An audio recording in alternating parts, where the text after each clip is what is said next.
ഇത് കണ്ടോ? പക്ഷെ ഇത് മാറ്റി കഴിഞ്ഞാൽ തന്നെ കെട്ടുപോയി. അത് കെട്ടുപോയി. ഇൻസു ബോർഡ് എന്ന് പറഞ്ഞ മെറ്റീരിയലാണ്. ഇതെന്തിനു വേണ്ടിട്ട് ഉപയോഗിക്കുന്നത്? ഇത് നമുക്ക് ഫോൾ സീലിംഗ് ആപ്ലിക്കേഷന് വേണ്ടിയാണ് മെയിൻ ആയിട്ട് യൂസ് ചെയ്യുന്നത്. നമ്മുടെ കേരളത്തിൽ നമ്മുടെ ജിപ്സം ബോർഡ് ഉപയോഗിച്ചിട്ടാണ് നമ്മൾ എല്ലാ സ്ഥലത്തും ഫോൾ സീലിംഗ് ചെയ്യുന്നത്.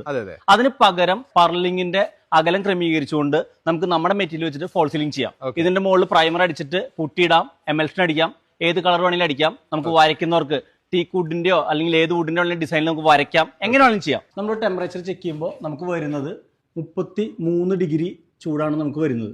അതിന്റെ നമുക്ക് റൂഫിംഗ് ഷീറ്റിന്റെ നമുക്ക് താഴെ ചെക്ക് ചെയ്യാം. അത് നമുക്ക് വരുന്നത് 47 ഡിഗ്രിയാണ് നമുക്ക് ചൂട് വരുന്നത്. തൊട്ട് ഒരു ചുമരിന്റെ ഇപ്പുറത്താണ് ഇത് കാണുന്നത് അല്ലേ? അതെ അതെ അതെ. സ്വയമായിട്ട് കത്തില്ല, വേറൊരു ഒബ്ജക്റ്റ് കത്തുമ്പോ ഇത് ഉരുകി കൊടുക്കും. ഇത് കണ്ടോ? പക്ഷെ ഇത് മാറ്റി കഴിഞ്ഞാൽ തന്നെ കെട്ടുപോയി. അത് കെട്ടുപോയി. ഇത് ഉരുകിയ സ്ഥലമാണ്.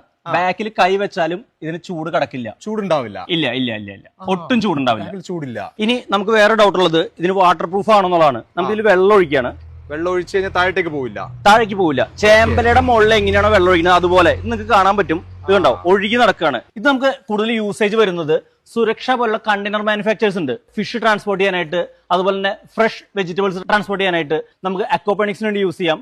അതുപോലെ തന്നെ മഷ്റൂം ഉണ്ടാക്കുന്ന സ്ഥലങ്ങളുണ്ട്, അതിന്റെ ഉള്ളിൽ ഇൻസുലേഷൻ മെറ്റീരിയൽസ് ആയിട്ട് യൂസ് ചെയ്യാൻ പറ്റും. അതുപോലെ തന്നെ കോൾഡ് സ്റ്റോറേജ് ചെയ്യുന്ന സ്ഥലങ്ങളുണ്ട്. ഈ കോൾഡ് സ്റ്റോറേജിന്റെ ഫ്ലോർ മുതൽ നമുക്ക് റൂഫ് വരെ ഇൻസുലേഷൻ ചെയ്യാനായിട്ട് നമുക്ക് ഇത് യൂസ് ചെയ്യാൻ പറ്റും.